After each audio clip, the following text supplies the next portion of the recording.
Good afternoon to everyone.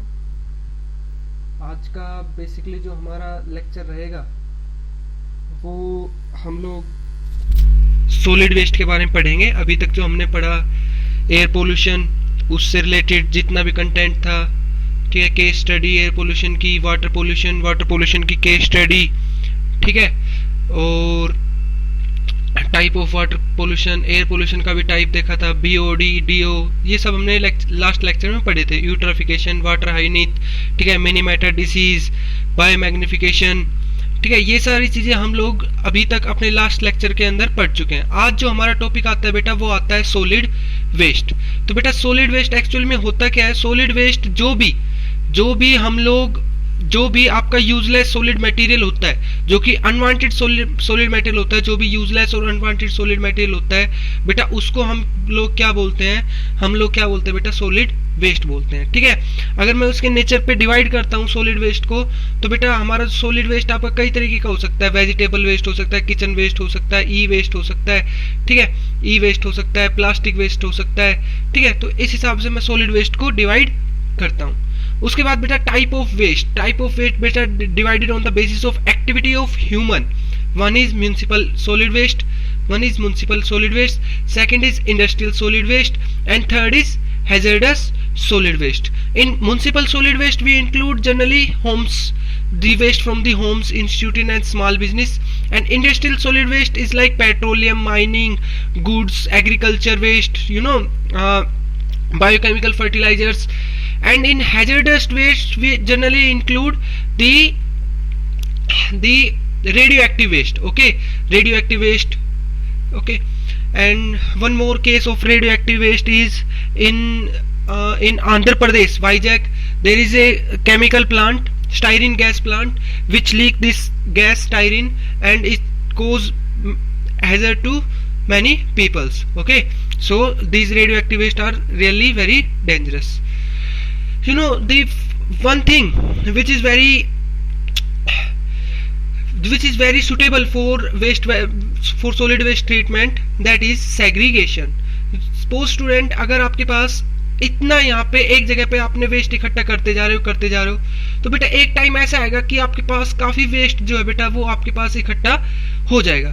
अब बेटा इस वेस्ट को मैं क्या करता हूँ, अगर मुझे इस चीज से बचना है तो मैं क्या करता हूँ, जब भी मेरे पास कोई वेस्ट आता है तो मैं उसको सेग्रीगेट कर लेता हूँ। सेग्रीगेट किस टर्म में बेटा? एक ऐसा वेस्ट जो कि रिसाइकल हो सकता है, ठीक है ना, एक ऐसा वेस्ट जो कि मेरा रिसाइकल हो सकता है, ठीक है। दूसरा ऐसा वेस्ट जो कि मेरा बायोडिग्रेड हो सकता हो, एक ऐसा वेस्ट जो कि मेरा बायोडिग्रेड हो सकता हो, एक ऐसा वेस्ट बेटा जो कि नॉन बायोडिग्रेडेबल हो, एक ऐसा वेस्ट बेटा जो कि मेरा नॉन बायोडिग्रेडेबल हो। तो बेटा रिसाइकलिंग वेस्ट में हम मोस्टली जैसे मान लो ग्लास हो गए, ठीक है, ग्लास की बोतल वगैरह, कांच की बोतल वगैरह, इनको हम दोबारा से रिसाइकिल कर सकते हैं। पेज को हम रिसाइकिल कर सकते हैं, डिग्रेड भी कर सकते हैं, ठीक है। उसके बाद बेटा प्लास्टिक कई ऐसे होते हैं जिसको रिसाइकिल कर सकते हैं, ठीक है, और कोई नहीं होता तो आप उसको नॉन बायोडिग्रेडेबल कैटेगरी में रखो।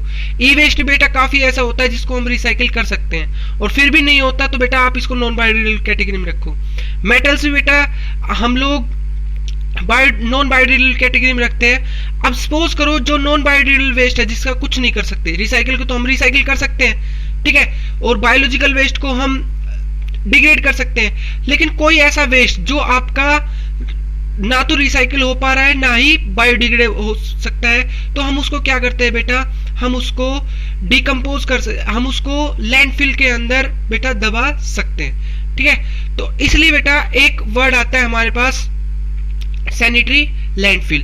तो बेटा सैनिटरी लैंडफिल के अंदर बेसिकली होता क्या है कि आप लोग क्या करते हो, किसी भी एक लैंड के एरिया को हम लोगों ने उसको खोद के उसके अंदर अपना जितना भी नॉन बायोडिग्रेडेबल वेस्ट था उसको हमने अंदर रखा, और उसके ऊपर हमने सोई लगा के उसके ऊपर हमने बेटा क्या बना दिया? एक पार्क बना दिया, ठीक है ना। एक पार्क हम क्या करते हैं बेटा? इसके ऊपर सेट कर देते हैं। और जो ये बेटा पार्क है ना, अब हम इस पार्क को क्या करेंगे, इस पार्क का हम लोग क्या करेंगे कि इस पार्क का हम लोग क्या करेंगे, इस पार्क से हम लोग क्या करेंगे, यहाँ ये आपका काफी अच्छी डेस्टिनेशन बन सकते हैं घूमने के लिए।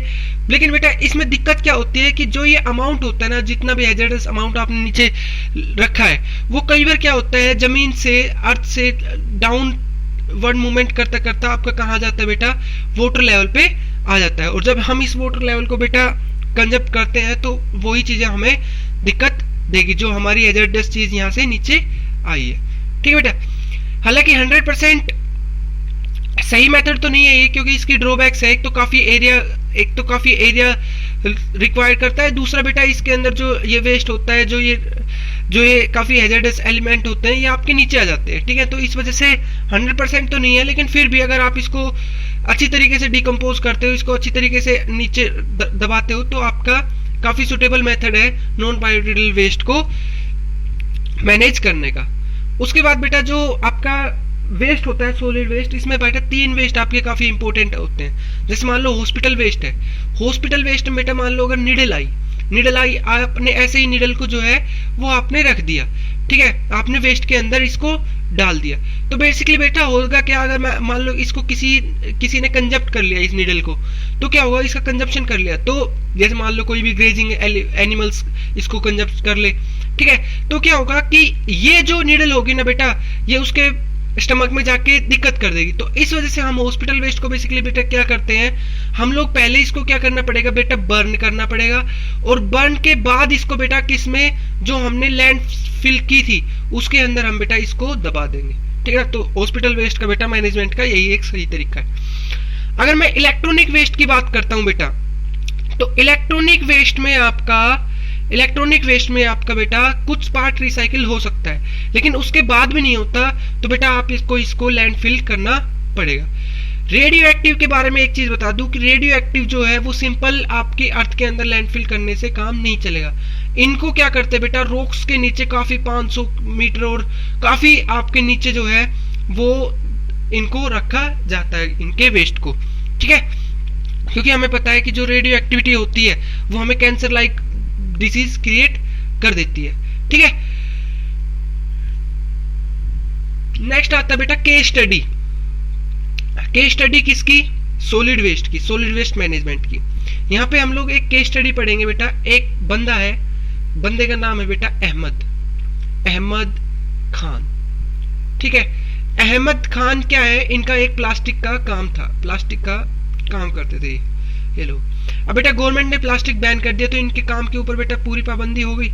अब इन्होंने क्या किया, एक आरवी कॉलेज है, वहां से इन्होंने वहां की लैब में उनके साथ एक काम किया कि जो प्लास्टिक से ब्यूटामिन निकलता था, ब्यूटामिन प्लस प्लास्टिक, ठीक ना, लैब से इन्होंने विटामिन लिया और प्लास्टिक। जब इन्होंने बेटा इन दो चीजों को मिलाया तो बेटा एक कंपाउंड बनाया इन्होंने। इस कंपाउंड का नाम होता है बेटा पॉली ब्लेंड। क्या नाम होता है, पॉली ब्लेंड। अब ये जो पॉली ब्लेंड होता है ना बेटा, इसको हमने कहाँ यूज किया, इसको हमने अपनी कंस्ट्रक्शन जो साइट थी, रोड वगैरह जो थे, उसके ऊपर हमने इसको क्या किया बेटा, इसको बिछा दिया। ठीक है, इसको रोड के साथ साथ इसको मिक्स कर दिया। अब बेटा रोड में क्या हुआ कि ये क्या था, पॉलीब्लेंड, ये बेटा वाटर रिप्लेंट था, वाटर इसके आसपास भी नहीं आता था। If this is water repellent then our road also become water repellent. Okay, our road also become water repellent. So अब अगर ये रोड हमारा वाटर रिप्लेंट हो चुका है, तो अब क्या होगा बेटा, वाटर इसके ऊपर रुकेगा नहीं। जो रोड हमारा वाटर की वजह से टूट जा रहा था, अब ये रोड के ऊपर वाटर टिकेगा नहीं, वाटर नीचे की तरफ आ जाएगा। तो इस वजह से बेटा जो हमारी लाइफ है वाटर किसकी, रोड की, वो आपकी काफी बेटर हो गई। इससे रोड की लाइफ बेटर हुई, प्लस प्लास्टिक का भी मैनेजमेंट हो गया। ठीक है, उसके बाद बेटा बात आती है केस स्टडी। केस स्टडी जो है बेटा वो आपकी केस स्टडी किसकी, एग्रोकेमिकल वेस्ट की। एग्रोकेमिकल वेस्ट मतलब बेटा जो फर्टिलाइजर वगैरह होते हैं, डीडीटी वगैरह होती है, उनकी, उनसे कैसे बचा जाए। अब बेटा यहाँ पे एक नाम आता है बेटा रमेश चंद्र डागर। ये क्या करता था ये बंदा, इस बंदे के पास इसके पास एक एग्रीकल्चर फील्ड थी काफी बड़ी, ठीक ना। उसमें क्या किया इसने, कुछ में इसने क्या किया बेटा, डेयरी प्रोडक्शन किया। कुछ में इसने बी कल्चर किया, कुछ में इसने वाटर ट्रीटमेंट प्लांट लगाया। अब बेटा वाटर की रिक्वायरमेंट यहाँ से पूरी कर ली। जो बी कल्चर था उससे जो प्लांट थे उनके अंदर पोलिनेशन इंक्रीज हुआ तो फर्टिलाइजेशन इंक्रीज हुई। और जो आपकी ये थे आपके डेयरी प्रोडक्ट थे, यहाँ से बेटा कंपोजर वगैरह इसको काफी चीज मिली, कंपोस्ट वगैरह काफी चीज मिली। तो इस वजह से बेटा क्या हुआ, इसके पास जो इसका जो फील्ड थी इसके पास, इसमें बेटा इसके हर चीज से बेटा केमिकल फर्टिलाइजर का भी यूज नहीं हुआ, ठीक है, वाटर भी अवेलेबल हो गया, फर्टिलाइजेशन भी जल्दी हुआ, पोलिनेशन हुआ क्योंकि, ठीक है, तो इसकी प्रोडक्शन बेटा काफी बढ़ी बिना फर्टिलाइजर को यूज करे, ठीक है ना। उसके बाद बेटा बात करते हैं हम लोग ग्रीन हाउस गैस इफेक्ट की। तो बेटा आप लोगों ने देखा होगा कि जब आप लोग किसी गाड़ी के अंदर बैठते हो, तो अगर सपोज करो ये गाड़ी है, गर्मी हो रही है, ठीक है, सनलाइट आ रही है, तो बेटा सनलाइट की वजह से ये आपकी गाड़ी अंदर से बहुत ज्यादा गर्म हो जाती है। गर्म क्यों हो जाती है? क्योंकि हीट अंदर तो जाती है लेकिन हीट अंदर से बाहर की तरफ नहीं जाती, because of these glasses. Okay, अब क्या होता है, ऐसा ही काम हमारी अर्थ के पास होता है। अर्थ के पास जब सनलाइट आती है, हीट आती है, बेटा यहाँ पे क्या है, एक ग्रीन हाउस गैसेस का कवर है। ये ग्रीन हाउस गैसेस क्या करते हैं बेटा, जब भी सनलाइट हमारे पास आती है, ये सनलाइट बेटा जो हीट आती है ये यहीं पे ट्रैप होके रह जाते हैं, क्योंकि ये जो ग्रीन हाउस गैसेस होती है ये इसको बाहर नहीं जाने देती। अब जब बेटा ये ट्रैप होके रह जाती है तो क्या होता है कि ये जो अर्थ है बेटा ये हमारी काफी गर्म हो जाती है। इसमें बेटा कौन कौन सी मेन गैस है, कार्बन डाइऑक्साइड है, मीथेन है, नाइट्रोजन ऑक्साइड है, ठीक है, ये सारी गैसेस हमारी क्या करती है, बेसिकली ग्रीन हाउस गैस को इफेक्ट करती है। ये बेटा कंपोजिशन याद रखना, ठीक है। अभी मैं आपको नेक्स्ट बताता हूँ कि ओजोन का डिप्लीशन किस तरीके से होता है, ठीक है, ओजोन का डिप्लीशन किस तरीके से होता है। बेटा एक गैस होती है हमारे पास क्लोरोफ्लोरोकार्बन, और बेटा ये जो क्लोरोफ्लोरोकार्बन होती है ना, ये गैस हमारी आपके रेफ्रिजरेटर वगैरह से निकलती है। जब इसके ऊपर बेटा यूवी रेज एक्ट करती है ना, तो यहाँ से एक हमारा क्लोरीन मॉलिक्यूल बाहर निकल जाता है, क्लोरोफ्लोरोकार्बन, मतलब chlorine fluorine chlorine carbon, sorry. अब ये क्लोरीन बेटा जो बाहर आ गया, ये बेटा एक्ट करता है किसके ऊपर बेटा, O3 के ऊपर, O3 का जो मॉलिक्यूल होता है उसके ऊपर। और बेटा ये इसको तोड़ देता है किस प्रोडक्ट में, O2 plus ClO, O2 plus ClO, O2 plus ClO।